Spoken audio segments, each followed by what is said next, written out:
Então vamos lá. Diante disso, o que mudou de semana passada para cá dentro do índice Bovespa?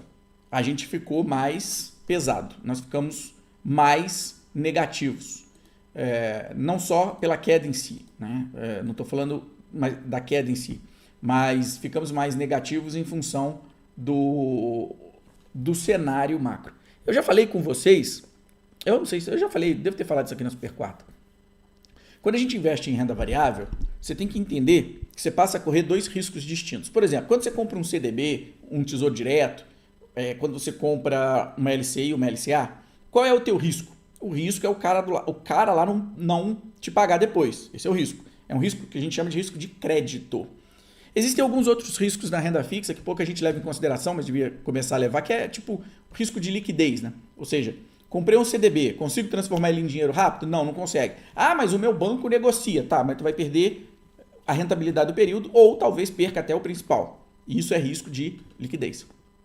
Tá? Então, na renda fixa, esses riscos, liquidez, esses outros riscos são menores.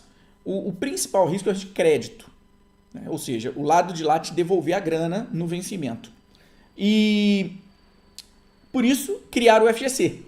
Né? Tipo, nós vamos vender esses produtos aqui, só que é o seguinte, vai dar um problema. Qual é o problema? Não, o problema é porque quem é que emitiu esse negócio? E se quebrar? Como é que a gente vai responder isso aí para o aluno? Ou para o investidor, desculpa. Como é que eu vou responder isso para o investidor? Então vamos criar aqui o fundo garantidor de crédito, a gente alavanca o fundo, a gente vai cobrir mais do que efetivamente tem em depósito, mas isso aí você não fala para ninguém não. Mas a gente vai fazer isso aqui, beleza. E se todo o sistema quebrar? Bom, se todo o sistema quebrar, aí o fundo garantidor não tem como, né? A gente não tem a grana toda, mas não precisa falar isso com ninguém não. Você só fala que o fundo garantidor cobre até tantos mil. Já até esqueci, não sei se é 50 mil, 100 mil, não sei, esqueci agora.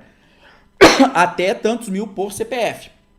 Isso aí você vai falar. Pronto, aí você vai fechar o negócio e ele vai conseguir comprar aí o teu CDB, teu LCI, LCA, tal. Você só falar que o FGC vai cobrir, beleza.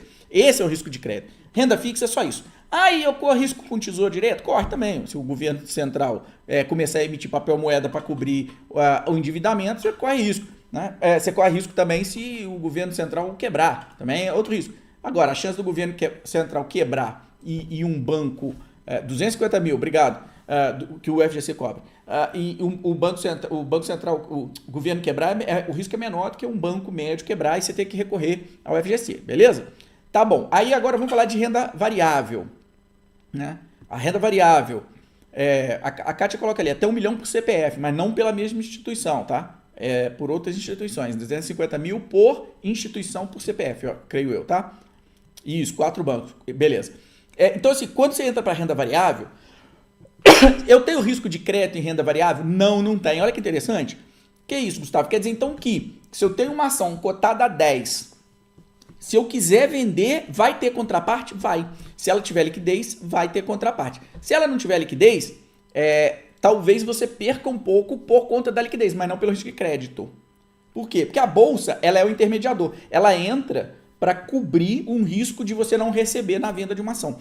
Então, quando você entra para a bolsa, né, você não tem os riscos da renda fixa. Mas quais riscos você tem? Você tem o risco do próprio mercado, mais o risco somado a ele, o risco da ação que você tem.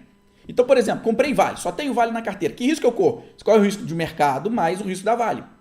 Né? E aí o aluno ele fala o seguinte, beleza, então eu vou comprar 70 ativos, porque aí eu diminuo o meu risco. Não, cara pálida, você ainda ficou com esse risco aqui, ó, que ele é igual para uma ação, que é o risco sistêmico, ou para as suas 200 ações da carteira. Ele é igual, tá? Por quê? Porque ele é um risco de mercado. E é isso que a gente está vendo crescer agora. E é isso que está batendo nas carteiras agora, essa semana, por exemplo. Tá? Que vem batendo principalmente, nós chamamos de segunda linha, small caps. O que aconteceu? Esse risco primeiro aqui, sistêmico, ele começou a crescer demais, começou a aumentar. E eu alertei isso aqui, umas super quartas para trás, sobre o risco que eu estava vendo no mercado com a alta do DI, com a alta do risco Brasil. Esse risco sistêmico foi o que esse indicador pega para gente. Então eu falei assim, não precisa ficar lendo, cara. Você fica lendo se tá perigoso, se não tá, como é que vai ser o fiscal, cara, beleza, o fiscal tá comprometido, tá, só que o DI vai pegar isso para você, então você acompanha o DI. Eu tento simplificar a vida, mas eu sei que tem gente que gosta ali de ficar lendo, lendo notícia, é importante, né, afinal de contas, A gente tem um monte de jornalista de finanças lá que fica escrevendo as bobagens, a gente tem que ir lá ler. Então esse risco subiu. Esse risco sistêmico subiu. Logo, né, esse risco sistêmico, ele faz os preços virem para baixo. Porque se você tem lá suas 200 ações na carteira, uma delas é Vale, se, por exemplo, acontece algum acidente com a Vale e ela começa a cair, as outras 199 não vão cair por causa do acidente da Vale. Agora, se eu tenho aqui 200 ações na carteira e eu tenho Fed, Banco Central Norte-Americano, e o fiscal norte-americano estressando o mercado, que é mais ou menos o que eu falei na super quarta passada, essa é a notícia de hoje, eu puxei aqui, né? O juro do T-Note lá americano, da dívida americana de 10 anos, voltou para o pico de 2007, ou seja, o mercado lá estressa, ele começa a entender que os Estados Unidos está mesmo, peraí, será que ele vai pagar esse negócio? Eu quero mais prêmio para comprar um título americano. É até interessante, porque eu falei semana passada e essa semana o mercado estressa por isso. E aí ele atinge máxima de 4,92%. O que é isso? Isso é risco sistêmico. Aí o cara pergunta assim, pô, o que mudou que a minha ação da Raizen caiu hoje? Por quê? O que aconteceu com a empresa? Não aconteceu nada com nenhuma empresa.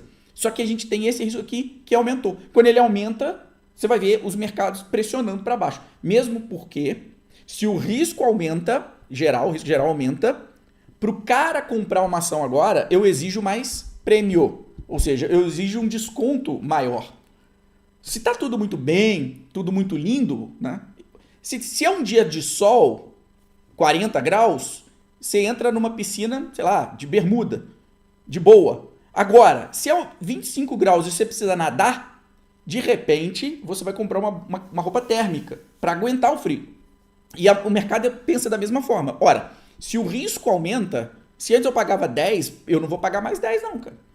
Agora eu preciso de uma roupa térmica, eu pago uns 8, porque o risco aumentou. Você não viu os juros lá nos Estados Unidos subindo, T-Note? Você não viu uma guerra que está estourando? Você não viu ali o conflito escalando? Eu não pago 10 não, agora eu pago 8. Não, mas esse negócio aqui vale 20, cara. O conceito tá bom, mas o cenário, o risco aumentou para mim. O risco sistêmico aumentou.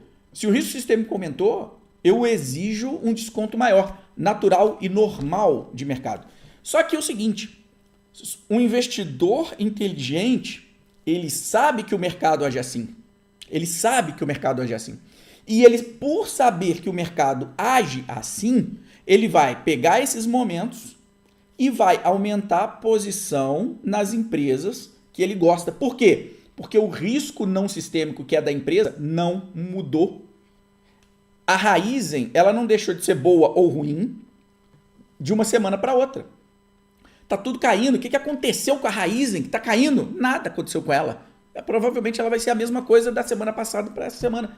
Empresas, elas são organismos vivos. Só que elas não mudam de uma hora para outra, de uma semana para outra.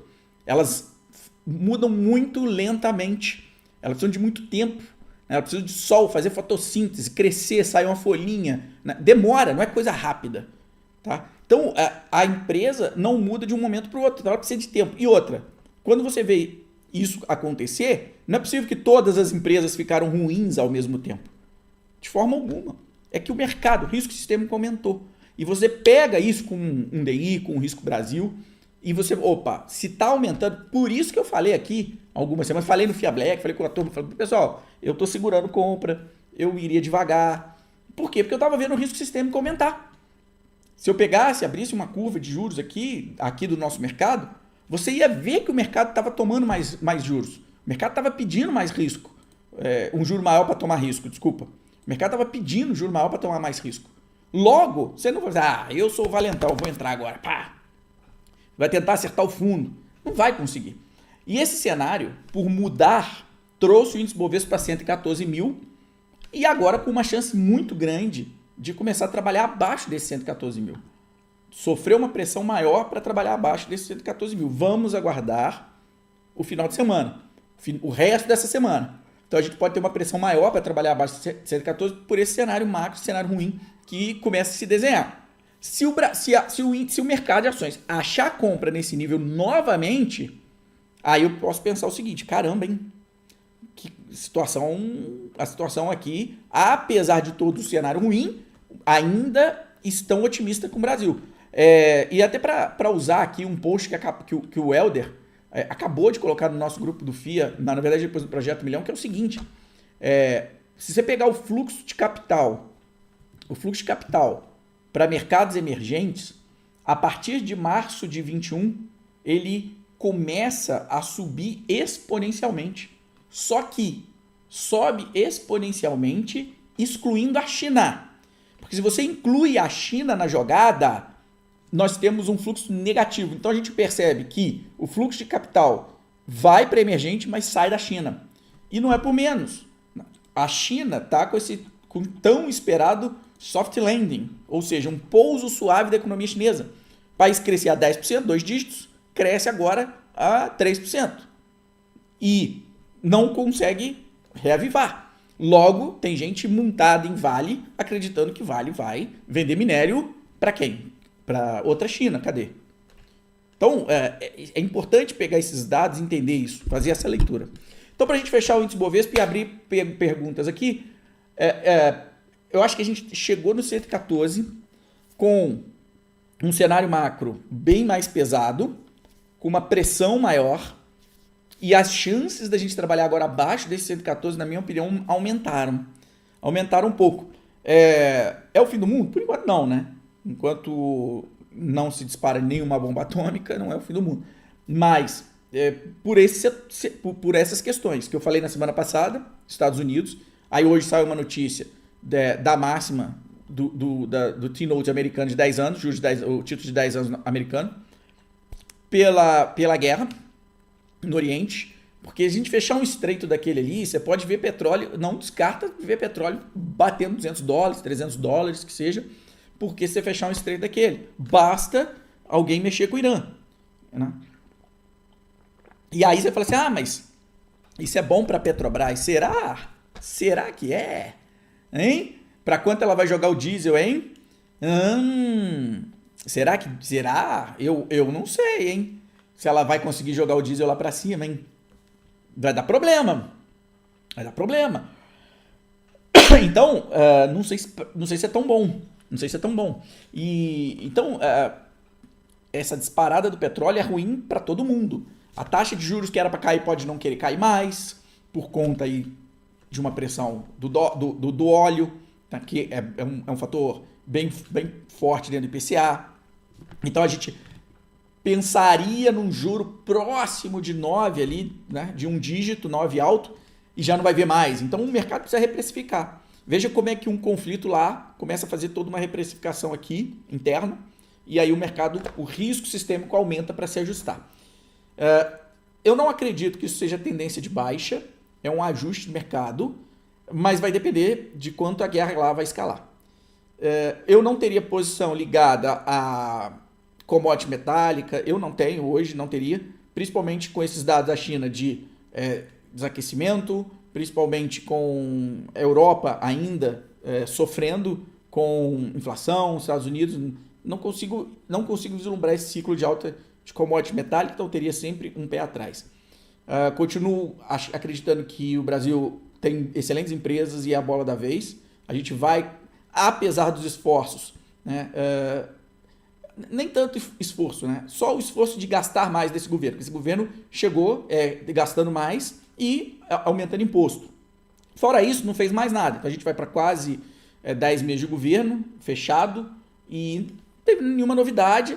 E o não fazer nada é positivo às vezes, tá? Então o que aconteceu? A gente aumentou o imposto pra caramba, acabou o AliExpress, acabou essas bugigangas que a gente compra. Eu tenho umas bugigangas aqui, umas baterias que eu importo, né? Essas coisinhas aqui de saída para notebook, a gente importa.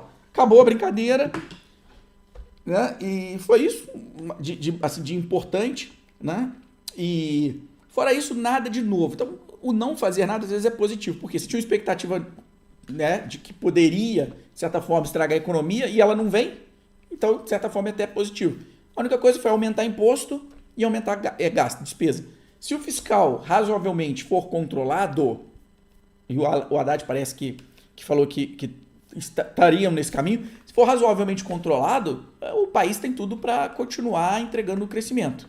Passar do susto, porque pode vir alguns dados IBCBR, PIB mais fracos, mas no segundo momento, com certeza, a gente retoma. O Brasil tem um mercado consumidor grande, o problema é o juro alto. O juro alto mata o varejo. Então, toma cuidado também com esse setor, porque juro alto vai atrapalhar bastante o varejo. Beleza?